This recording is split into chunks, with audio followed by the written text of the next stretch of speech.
بسم اللہ الرحمن الرحیم۔ طوفان نوح کے بعد پوری دنیا تباہ ہو گئی تھی، پھر یہ دنیا دوبارہ کیسے آباد ہوئی؟ حضرت آدم کی وفات کے 1400 سال بعد طوفان نوح میں سب کچھ تباہ ہو گیا تھا، تو کشتی نوح سے 80 افراد اترے۔ حضرت نوح کے بیٹے افریقہ اور یورپ میں رہے، جبکہ ایک بیٹا طوفان میں۔ اہل زمین پر شیطان کا راج ہے۔ اللہ تعالیٰ سے مانگی ہوئی مہلت سے فائدہ اٹھاتے ہوئے ابلیس نے پوری قوم کو کفر و شرک میں مبتلا کر دیا ہے۔ گھر بت کدے بن چکے ہیں اور 5 بتوں کو اپنا معبود تصور کر لیا گیا ہے۔ انہی 5 بتوں کو انہوں نے مشکل کشا اور حاجت روا ٹھہرا رکھا ہے۔ قرآن کریم نے ان بتوں کے نام ود، سوا، یغوث، یعوق اور نصر بتائے ہیں۔ لوگ انبیاء سابقین یعنی ابو البشر حضرت آدم، حضرت شیس اور حضرت ادریس کی تعلیمات کو یکسر بھلا چکے ہیں۔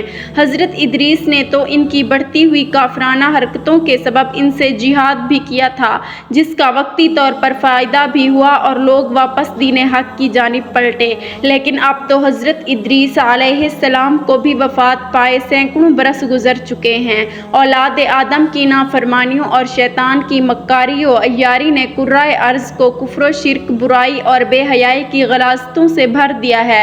ابلیس اپنی کارکردگی پر بہت خوش ہے اور ادھر آسمانوں میں فرشتے اہل زمین کی مخدوش حالت اور شیطان کی کامیابی اور اس کے مکر و فریب پر حیران بھی ہیں اور پریشان بھی۔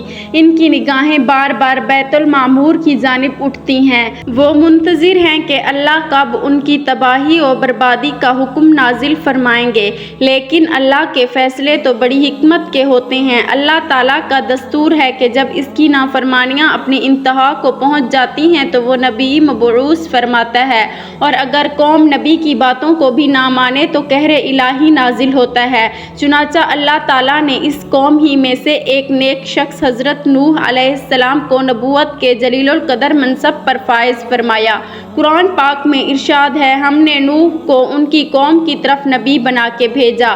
انہوں نے ان سے کہا، میں تم کو کھول کھول کر ڈر سنانے اور یہ پیغام پہنچانے آیا ہوں کہ اللہ کے سوا کسی کی عبادت نہ کرو۔ اگر تم اسی طرح کفر و شرک میں مبتلا رہے تو مجھے ڈر ہے کہ تم کسی سخت عذاب الہی میں مبتلا نہ ہو جاؤ۔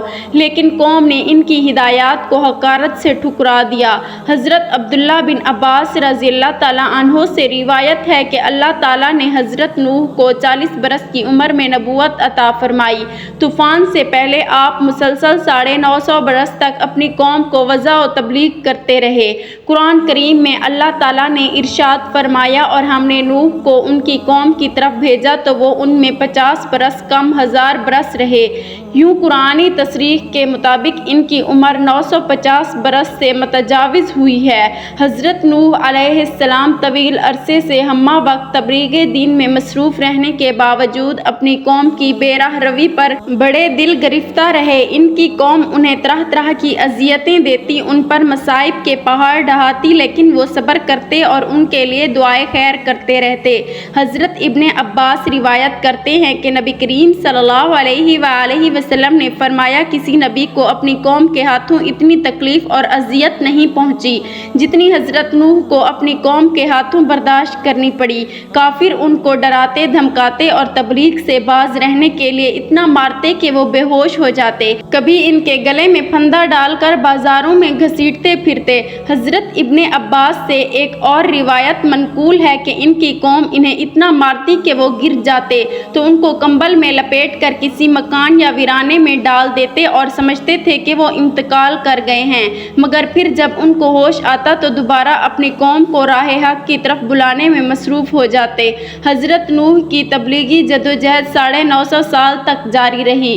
رات کی تنہائیوں میں آنسوں کے سمندر کے دوران اپنے رب سے قوم کے لیے دعائیں کرتے، اے میرے پروردگار، میری قوم نادان ہے، نا سمجھ ہے، اسے معاف کر دے۔ نیز اس دوران اپنی قوم کو ہر ممکن طریقے سے سمجھاتے رہے، کبھی عذاب الہی سے ڈراتے تو کبھی دوزخ کی سختیوں اور جنت کی نعمتوں کا ذکر فرماتے، لیکن قوم ان کا تمسخر اڑاتی بھپتیاں کستی، گویا وہ کانوں سے بہرے اور آنکھوں سے اندھے ہو چکے تھے۔ اس طویل جدوجہد کے نتیجے میں صرف 80 لوگ ایمان لائے۔ حضرت نوح قوم کی بدحالی پر بہت غمگین مطمئن رہتے، لیکن امید کا دامن نہ چھوڑتے۔ مگر کب تک؟ آخر کار طویل اور سخت ترین کاوشوں کے بعد وہ لمحہ آ ہی گیا کہ جب آپ قوم سے مایوس ہو کر اپنے رب کے سامنے اپنی معروضات پیش کرنے پر مجبور ہو گئے۔ اللہ تعالیٰ کا قرآن پاک میں ارشاد ہے، اللہ سے نوح نے عرض کی کہ اے پروردگار، میں اپنی قوم کو دن رات بلاتا رہا لیکن وہ میرے بلانے سے اور زیادہ بھاگتے رہے۔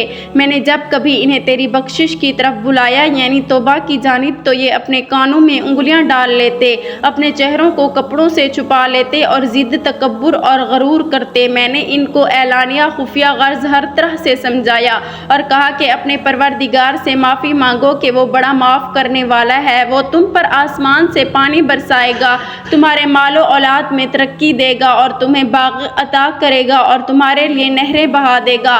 آخر تم کو کیا ہوا ہے کہ تم اللہ کی عظمت کا اعتقاد نہیں رکھتے حالانکہ اس نے تم کو کئی طرح سے بنایا ہے؟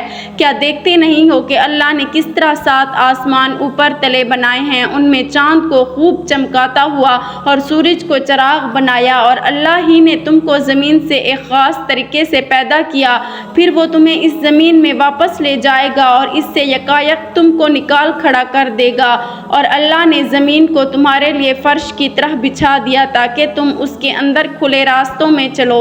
نوح نے کہا، میرے رب، انہوں نے میری بات رد کر دی اور ان رئیسوں کی پیروی کی جو مال اور اولاد پا کر اور زیادہ نامراد ہو گئے تھے۔ ان لوگوں نے بڑا بھاری مکر کا جال پھیلا رکھا ہے۔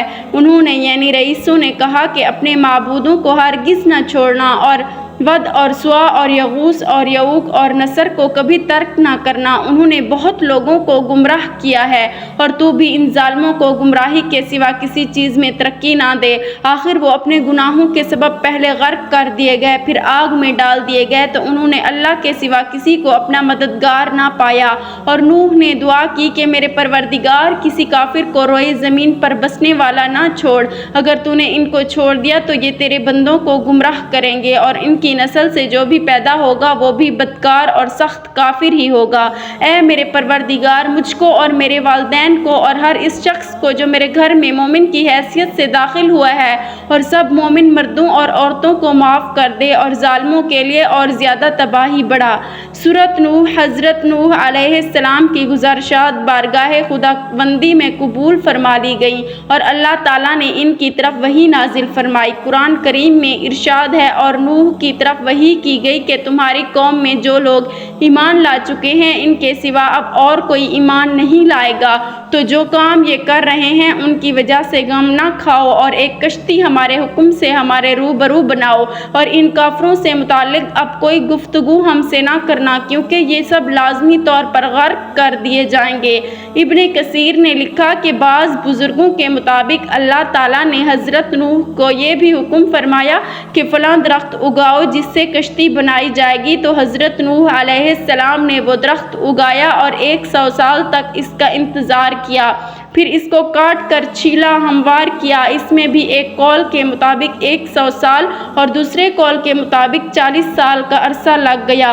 محمد بن اسحاق رحمۃ اللہ حضرت سوری رحمۃ اللہ سے نقل کرتے ہیں کہ وہ لکڑی ساگون کی تھی اور دوسرے قول کے مطابق وہ صنوبر کے درخت کی تھی۔ حضرت ابن عباس سے مروی ہے کہ اس کشتی کی لمبائی 1200 گز اور چوڑائی 600 گز تھی۔ ایک اور قول کے مطابق لمبائی 2000 گز اور چوڑائی 100 گز تھی۔ حضرت سوری رحمۃ اللہ علیہ فرماتے ہیں کہ حضرت نوح علیہ السلام کو کشتی کے اندرونی اور بیرونی حصوں میں تار کول ڈامر اچھی طرح سے ملنے کا حکم ملا تھا اور ہدایت کی گئی تھی کہ کشتی کے سامنے کا حصہ بلندی کو اٹھا ہوا ہو تاکہ وہ پانی کو چیر سکے۔ اس کشتی کی اونچائی 30 گز تھی اور اس میں 3 منزلیں تھیں۔ کشتی کے اوپر ایک ڈھکن تھا جس سے وہ بند کر دی جاتی تھی، گویا آج کے زمانے کے مطابق وہ عظیم آبدوز تھی۔ حضرت نوح علیہ السلام کشتی بنانے میں مصروف تھے۔